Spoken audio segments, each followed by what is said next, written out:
Hurst Lock Weir Mill. Although there isn't much to know about Hurst Lock, there is quite a bit of history surrounding the area. The first mill was built on the Aire over 400 years ago. The second mill was built in 1635 by Dixon. It was built on the site where Salt's new mill stands. The third was built in 1745, New Hurst Mill.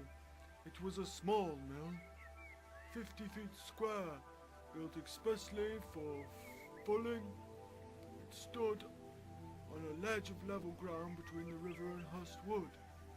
The ruins of this mill and its successors can be found midway between the canal aqueduct and the railway bridge.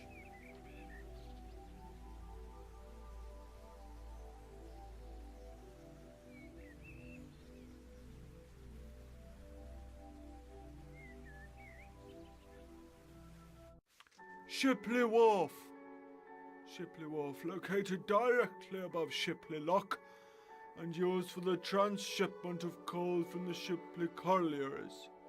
During the 19th century, Shipley collieries, then owned by the Miller Mundy family, along with the Erewash Valley Railway line, were used for the purpose of transporting coal.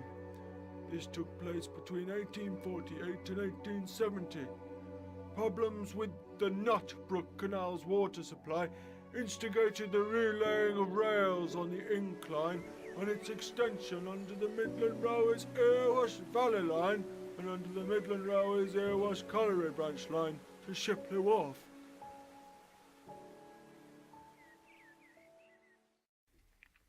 Salts and New Mill.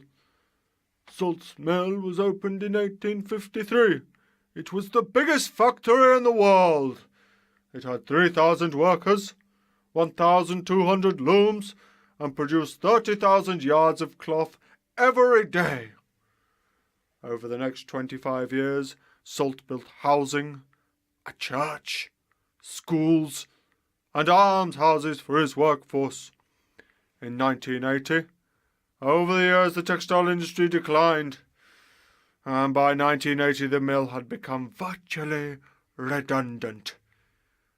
Jonathan Silver purchased the mill in 1987, which was in a state of poor repair. By his death 10 years later, he had transformed it into a bustling centre for commerce, which included the 1853 Hockney Art Galleries. The Early Music Shop in Salter, the world's largest early music instrument specialist. Formerly part of the Woods Music Shop in Bradford, it moved to Patricia's new showrooms at Salt's Mill in 2007. Its showrooms occupy 3,000 square foot of floor space. It is the official executive UK distributor and agent for the Merck Recording. The warehouse.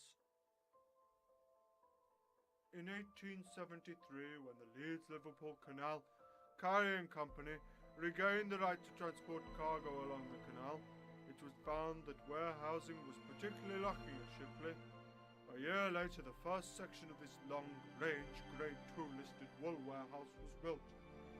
In 1893, the second of this range of warehouses was built, although there were two later ones. Strongly consistent appearance. Warehouses were renovated in 1945 and are sympathetic of the character of the original ones.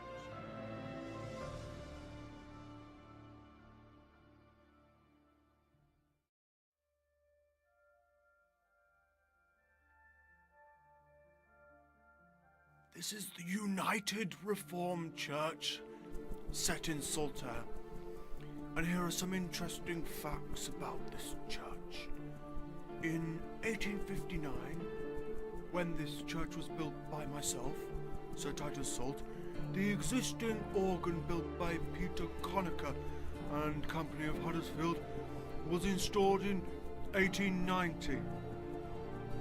In 1972, The Congregational and Presbyterian churches joined together to form the United Reformed Church. In 1991, the church organ was last rebuilt by Michael Fletcher, a local organ builder, now the church organist. In 2011, current minister Paul Breeze left the church, and the church has been without a minister since then. The church is currently run by the elders. Salter United Reformed Church is now one of 1,800 local United Reformed churches in England, Scotland,